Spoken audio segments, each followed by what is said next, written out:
Alhamdulillah hari ini sesuai dengan jadwal melaksanakan pendampingan individu yang pertama. Alhamdulillah saya bisa bertemu langsung dengan Ibu Dian Herani di SSC.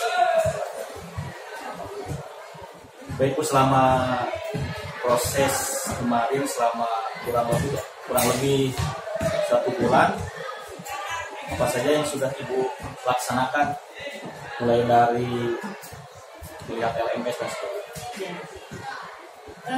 Banyak hal Pak yang sudah saya lakukan. Ternyata dengan mengikuti pendidikan guru tunggal ini banyak hal yang saya dapatkan hal baru. Kalau selama ini mungkin mengenal filosofi pendidikan menurut Ki Hajar Dewantara itu kan hanya sepintas ya Pak ya. Jadi ketika membuka LMS yang pertama itu kan modul 1.1 itu tentang filosofi pendidikan, dan itu memang karena harus dibaca. Kalau biasanya kan kayak di PMN itu kan skip ya, gitu. Banyaknya skip terus kerjain gitu.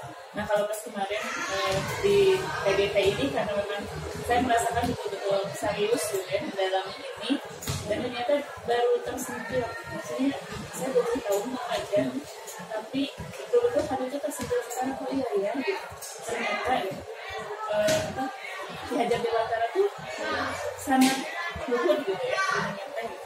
Jadi mendapatkan pemahaman yang baru, mendapatkan ilmu yang baru. Dan kalau yang saya lakukan di sekolah, ya itu mengubah mindset saya dulu gitu ya. Setelah tahu ternyata pendidikan ini yang seperti ini, jadi saya mulai berubah. Jadi yang tadinya yang penting saya kalau dulu saya yang penting kelas itu ngajar, menyampaikan materi gitu ya. Seperti itu. Kalau sekarang ternyata dengan memperhatikan hak-hak anak ya seperti itu memang saya sudah mulai dengan sedikit. Dari dulu sih memang ketika refleksi itu ke anak-anak, saya biasa mencantumkan refleksi itu kalau misalnya ulangan atau di tes akhir gitu ya. Saya selalu mencantumkan dan memang request anaknya biasanya gitu. Kemudian banyakin games ya belajarnya gitu, seperti itu. Dan ternyata ketika setelah belajar ini di 1.1, oh iya ya permintaan anak-anak itu memang realistis gitu seperti itu. Jadi saya mencoba pusat kepada murid itu ya. Betul.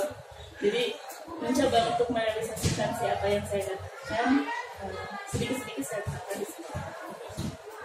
Memang Indonesia ini kan memiliki kekhasan ya, tadi apa yang disampaikan oleh Ibu, filosofi KHD, dan Ki Hajar Dewantara sendiri kan ya orang Indonesia, meskipun pola pikirnya itu bercampur dengan apa yang dia lihat, dia dengan teori-teori apakah Kindergarten, Tobel kan seperti itu ya Bu ya.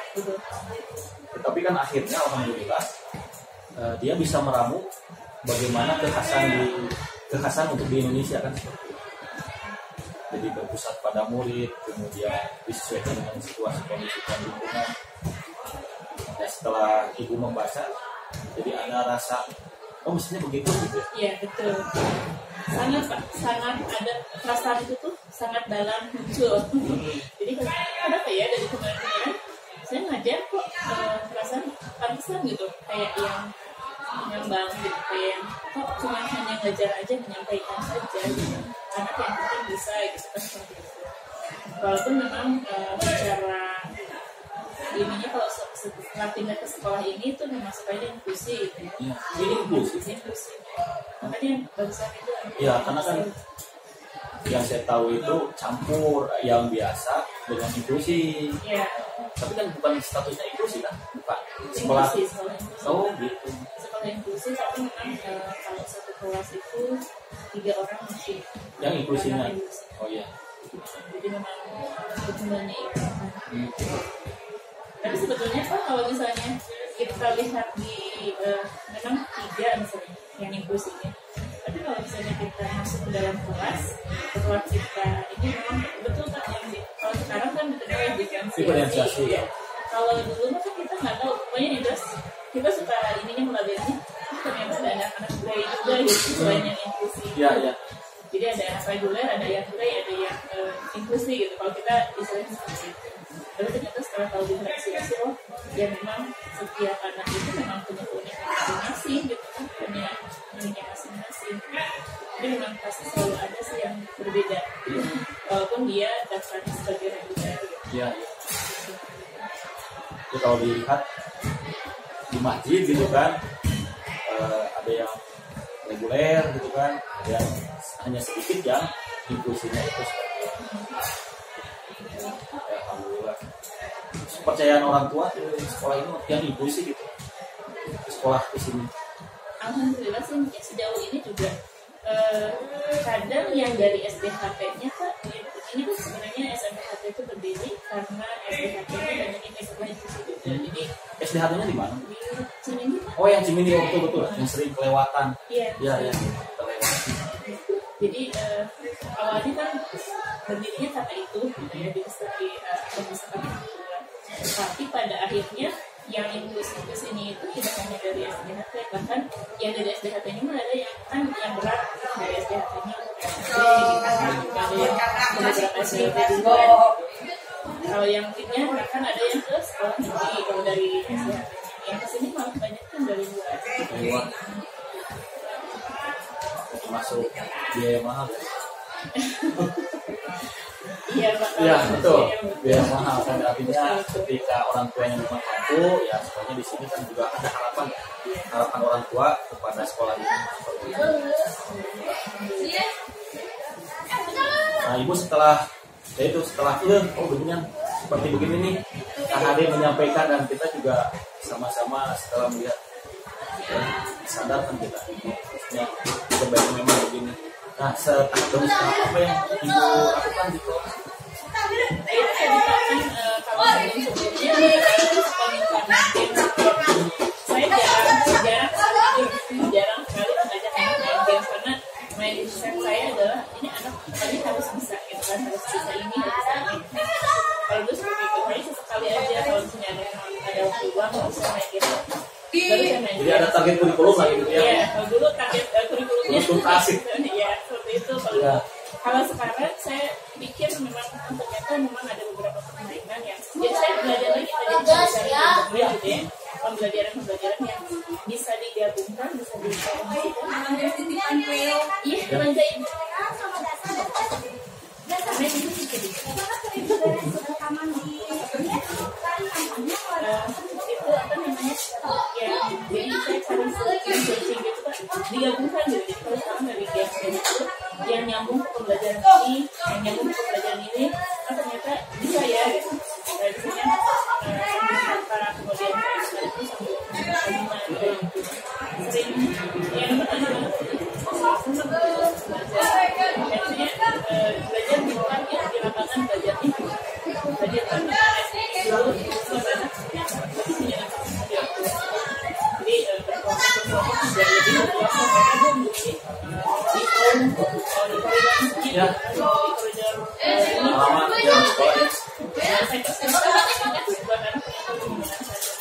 jadi memang saya sudah mulai berubah sebagai dari mengajarnya gitu.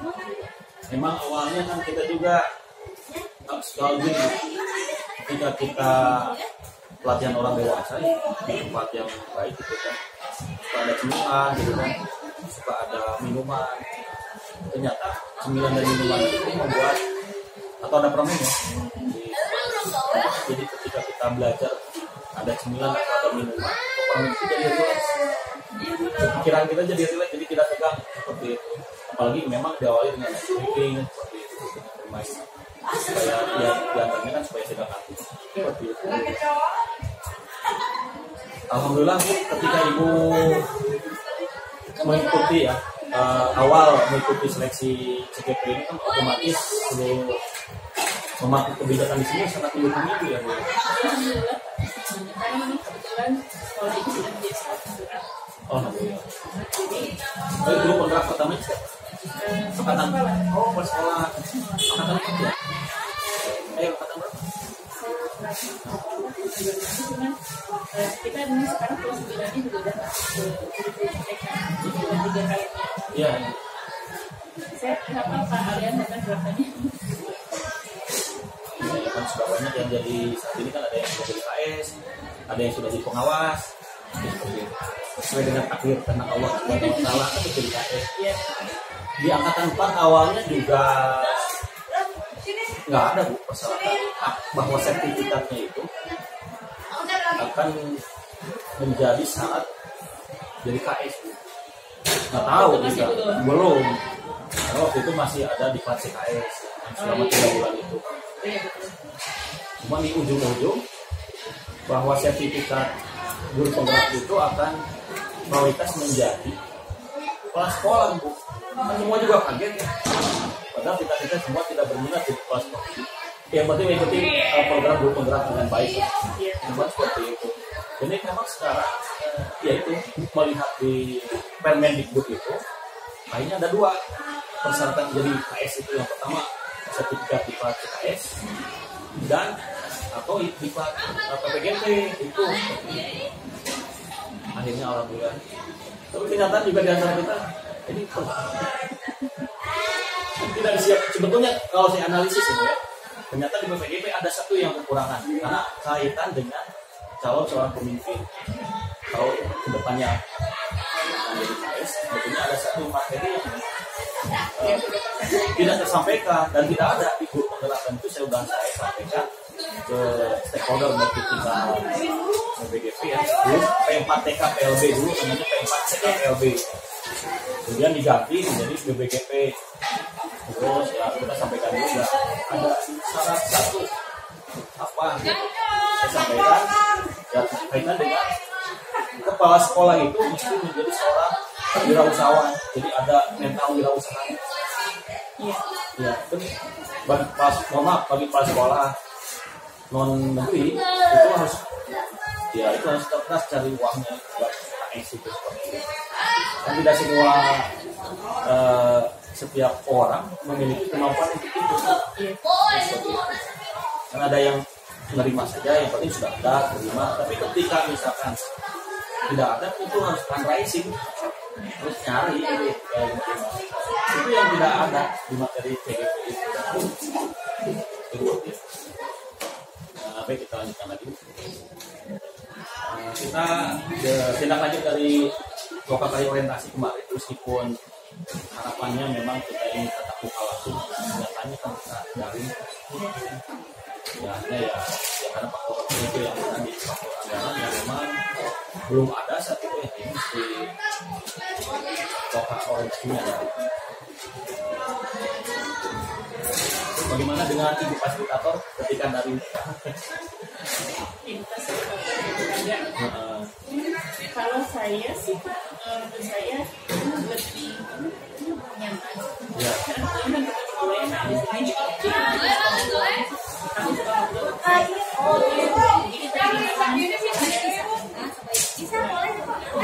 Membandingkan ada bapak dulu ngerti gitu, itu saya sulit sekali karena ini saya dari penjelasannya menjelaskan itu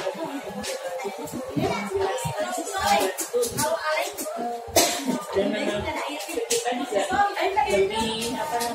lebih ngomong gitu, lebih banyak yang saya bersyukur sekali ketika dengan kesibukan di sekolah karena dengan melihat di WA itu ada pengingat dari edukasi gitu ya, itu senang sekali kalau buat saya. Jadi memang yang pengingat aja penjelasan juga ketika dari pertama dan kita sih awalnya itu kan orang Lombok ya, jadi ini benar-benar dia tahu ya orang baru dari mana nih gitu, orang Lombok. Saya belum pernah punya teman orang Lombok mulai ternyata kan kemarin mulai ternyata enak ya, nyaman gitu, nyaman bercanda, nyaman ini gitu. Jadi buat saya sih menyenangkan. Dan waktunya juga alhamdulillah kan fleksibel gitu ya, fleksibel pada maghrib gitu kan, disepakati. Jadi tidak mengganggu. Kalau saya sama hari ini jam 2, terus kemarin jam 6 sore, jadi nggak sama waktunya gitu. Nah kalau seperti itu buat saya apa ya, karena banyak hal yang harus saya kerjakan. Iya. Ini gimana ya?